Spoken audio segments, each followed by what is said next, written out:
చంద్రబాబు గారి సందేశం స్పష్టం. తాను ముఖ్యమంత్రి రేసులోనే ఉన్నాను, ఇది లాస్ట్ ఛాన్స్ కాదు, తానకు ఓపిక ఉన్నంత వరకు తనే ముఖ్యమంత్రిగా ఉంటాను, అట్లాగే తనదైన ముద్ర వేసుకుంటాను. ఎస్పెషల్లీ మళ్ళీ 5.0 తనదే. అలాగే 30 ఏళ్ల పాటు అధికారంలో ఉన్న పార్టీలు కూడా ఉన్నాయి. అలా గతంలో 27 ఏళ్ల పాటు ఉన్నది పశ్చిమ బెంగాల్లో కమ్యూనిస్ట్ ప్రభుత్వం. ఆ తర్వాతన అయితే అత్యధికంగా ఉంటున్నది గుజరాత్, తర్వాత త్రిపుర, ఇట్లాంటి చోట్ల ఉన్నది. అట్లాంటి అయితే వీళ్ళది వచ్చేటప్పటికి మధ్యప్రదేశ్ 18 సంవత్సరాలు, మధ్యలో 2 ఏళ్ళు గ్యాప్ వచ్చింది, టోటల్గా 20 ఏళ్ళు అవ్వాలి, 18 అయింది. ఛత్తీస్గఢ్ 15 సంవత్సరాలు ఉంది.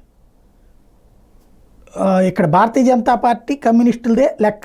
గుజరాత్ అక్కడ వచ్చేటప్పటికి కమ్యూనిస్టులు ఒకప్పుడు పాలన.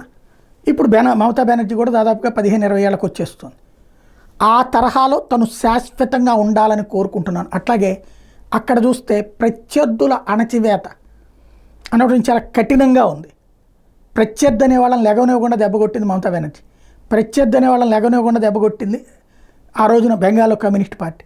ఆ తరహా యాక్టివిటీ నడుస్తా చూడాలి.